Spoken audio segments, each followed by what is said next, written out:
À l'occasion du précédent volet, nous avons découvert quelques méthodes VBA fort précieuses pour naviguer au travers des éléments d'un document Word. Ici, nous récidivons pour permettre à l'utilisateur de créer facilement un nouveau paragraphe avant ou après celui en cours. Mais, nous allons le voir, une petite astuce est nécessaire pour ce faire. Pour la création de ces nouveaux outils, nous proposons de réaliser des essais sur un document suffisamment copieux. Et comme toujours, ce document est offert au téléchargement depuis le site bombache.fr. Nous retrouvons effectivement ce document avec cette page de garde et ses sections aux orientations alternées. Nous allons y arriver, effectivement. Il s'agit du document que nous avons exploité lors de l'astuce VBA Word précédente. Voilà donc pour les orientations. Pour réaliser un constat nécessaire, nous proposons de débuter simplement avec deux méthodes que nous avions présentées. Il s'agit des méthodes HomeKey et EndKey de l'objet VBA Selection. Grâce à elles, nous allons voir comment déplacer le point d'insertion en fin et début de ligne. Et par extension, nous verrons comment adapter le code pour réaliser les mêmes mouvements, mais dans les paragraphes cette fois. Je vous propose tout d'abord de sélectionner un fragment de texte dans le premier paragraphe de l'avant-dernière page, donc celle qui porte le numéro 5 sur 6, en cliquant et en glissant, comme ceci par exemple. Cette sélection est destinée à rendre plus visuels les effets de déplacement que nous allons provoquer.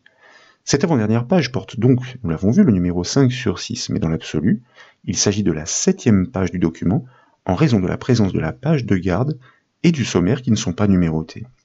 Maintenant, je vous invite à réaliser le raccourci clavier Alt F11 qui, comme vous le savez, permet de basculer dans l'éditeur VBA Word. Et là, dans l'explorateur de projet sur la gauche de l'écran tout d'abord, nous allons cliquer sur le document normal pour le désigner, puis nous devons déployer le dossier module, et là nous allons double-cliquer sur le module navigation. Il s'agit du module que nous avons créé à l'occasion de la précédente astuce. S'il n'existe pas, il est préférable de le créer par le biais du menu insertion et de la commande module. Son nom peut alors être modifié grâce à la fenêtre propriétés. Nous allons implémenter ce module sous les procédures existantes, elles aussi créées lors de la précédente astuce. Pour commencer, donc sous la procédure vers le haut, je vous propose de créer la procédure début ligne, un nom suffisamment explicite, elle parle d'elle-même. L'objectif est de placer le point d'insertion au début de la ligne active.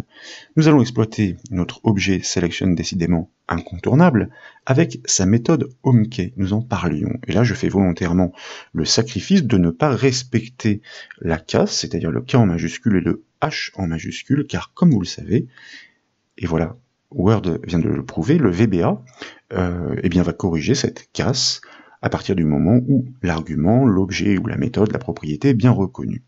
Et nous allons passer à cette méthode HomeKey le paramètre WDLine. Et puis, nous allons effectivement valider en cliquant sur une autre ligne.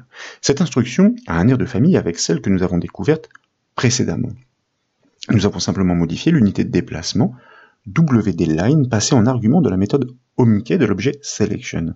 Nous devrions donc repositionner automatiquement le point d'insertion au début de la ligne active. Pour le constater, je vous propose d'exécuter le code VBA avec, par exemple, la touche F5 du clavier, puis de revenir sur le document actif, par exemple avec le raccourci Alt plus Tab. Et comme vous pouvez le voir, le point d'insertion clignote en effet au tout début de la première ligne que nous avions sélectionnée.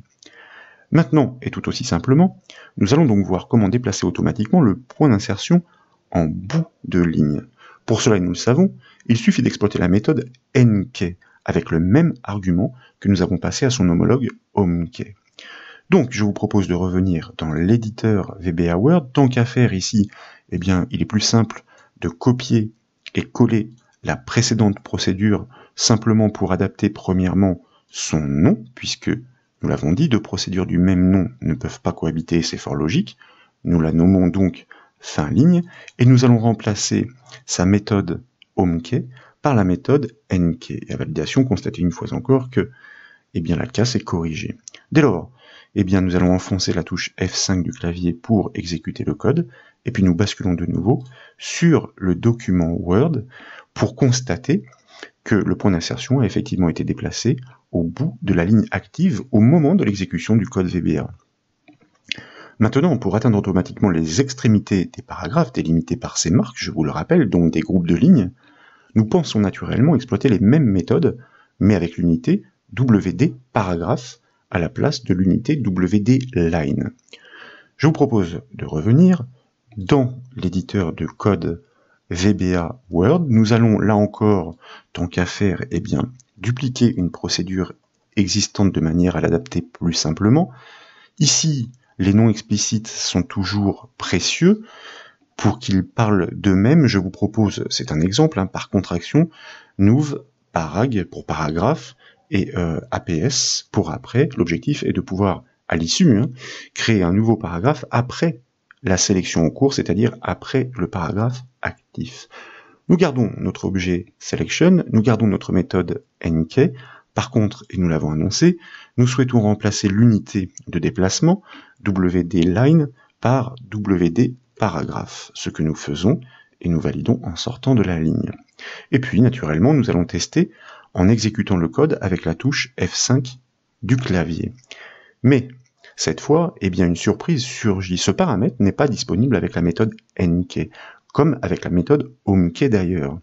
Nous allons donc contourner le problème, et c'est là que l'astuce réside. Nous avions découvert une autre méthode de déplacement. À l'instar de la méthode moveLeft de l'objet selection, il existe en effet les méthodes moveRight, moveDown et moveUp. Je vous propose donc de cliquer sur le bouton fin de la boîte de dialogue de VBA Word, c'est-à-dire le débugger, de manière à revenir dans notre code. Puis, nous allons remplacer la précédente ligne par une nouvelle qui exploite la méthode dont nous parlions. J'aurais pu d'ailleurs garder mon objet selection. Là, nous allons exploiter moveDown, car je vous rappelle que le déplacement attendu doit se faire vers le bas, moveDown, et cette méthode attend plusieurs paramètres, mais comme l'indiquent les crochets qui encadrent les arguments, ils sont facultatifs. Ce qui nous intéresse, nous, ici, c'est l'unité de déplacement, c'est-à-dire par paragraphe, WD paragraphe, et ensuite la valeur 1. Et nous allons ici remonter pour valider et enclencher la correction de casse. Donc, en résumé, nous engageons un déplacement d'une unité vers le bas. Et comme l'unité est ici le paragraphe, nous devrions retrouver le point d'insertion dans le paragraphe du dessous. Je vous propose, une fois encore, pour le constater, d'exécuter le code par la touche F5 du clavier, bien sûr, de revenir dans le document, et comme vous pouvez le voir, le point d'insertion a effectivement été déplacé. Il est maintenant situé en tête du paragraphe suivant. Mais notre défi consistait à le placer à la fin du paragraphe en cours. Pour cela, l'astuce semble évidente. Il suffit d'engager un déplacement vers l'arrière d'une unité, et l'unité en l'occurrence doit être le caractère. Nous allons tout d'abord cliquer n'importe où dans le paragraphe du dessus pour y replacer le point d'insertion, ainsi il est explicitement désigné. Puis, nous revenons dans notre code VBA. Il s'agit d'implémenter cette procédure que nous avons enclenchée, de manière, après avoir placé le point d'insertion sur le paragraphe suivant, de pouvoir le faire remonter à la fin du paragraphe précédent, c'est-à-dire celui qui était en cours. Nous exploitons bien, et de nouveau notre objet selection. Cette fois-ci, pour revenir en arrière, notre méthode moveLeft, nous tapons un espace pour accéder aux arguments à renseigner. L'unité pour le déplacement, c'est le caractère, donc WD caractère, attention en version anglaise, donc avec le H, et là, d'une seule unité, ce qui devra avoir pour effet de remonter le curseur, le point d'insertion, sur la ligne du dessus, plus précisément à la fin de cette dernière. Nous exécutons notre code par la touche F5 du clavier, puis nous revenons sur le document, et nous sommes parvenus à nos fins, comme vous pouvez le voir. Désormais, le point d'insertion clignote. Il est bien placé au bout du paragraphe qui était actif au moment de l'exécution du code VBA, puisque nous avions recliqué dedans. Mais ne l'oublions pas, la finalité de la manipulation est de créer automatiquement un nouveau paragraphe à la suite de celui en cours, donc entre ces deux paragraphes. Manuellement, vous le savez, c'est la touche entrée du clavier qui permet de créer un nouveau paragraphe. Et ces actions au clavier peuvent se simuler en VBA grâce à la fonction CHR.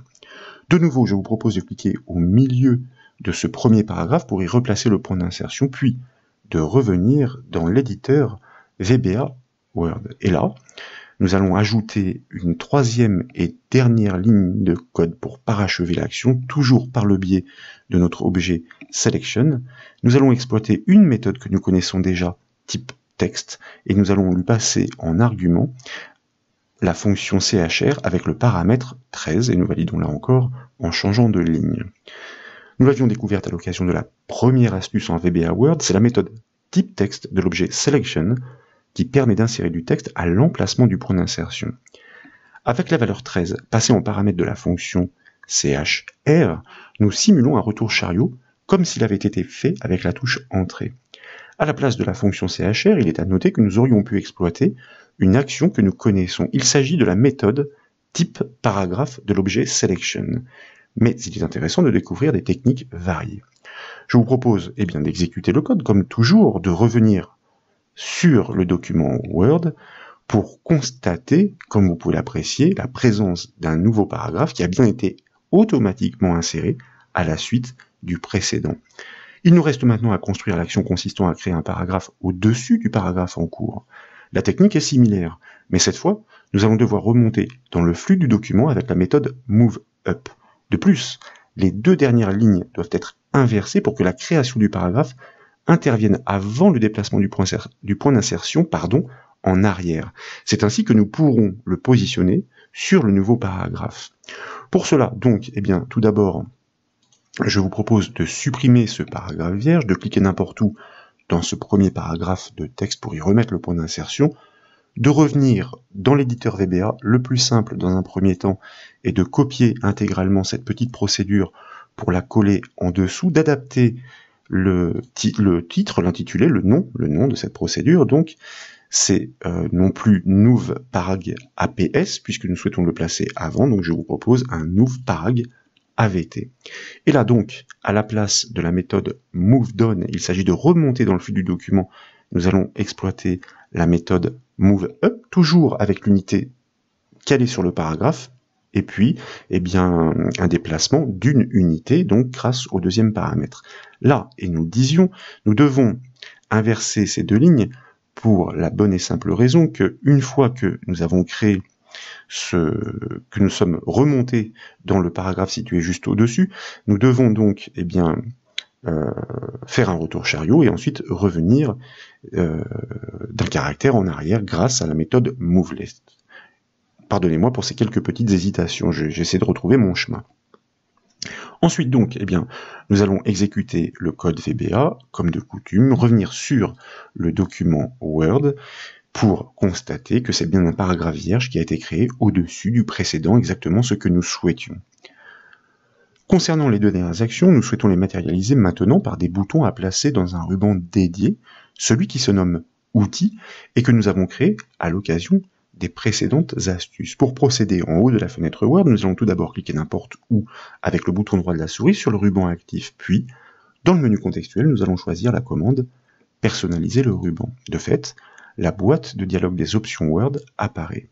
Et dans la liste de droite, nous allons donc déployer l'affichage de l'onglet Outils, puis nous allons déployer l'affichage de son groupe Navigation, et là, nous allons cliquer sur le dernier bouton de ce groupe, de cette section, pour le sélectionner. De cette manière, nous spécifions à partir de quelle position les nouveaux boutons doivent être insérés.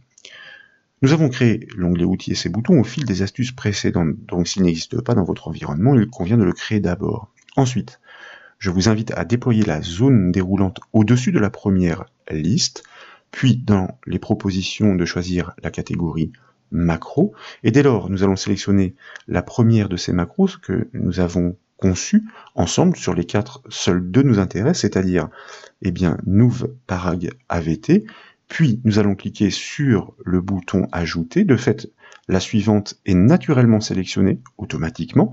Nous cliquons de nouveau sur le bouton ajouter. Ainsi, et comme vous pouvez le constater, ces deux boutons ont bien été ajoutés à la suite dans cette section navigation du ruban outils. Il convient dès lors de renommer ces boutons et de les associer à des icônes. Donc là, par exemple, je vous propose de le renommer par exemple parag AVT.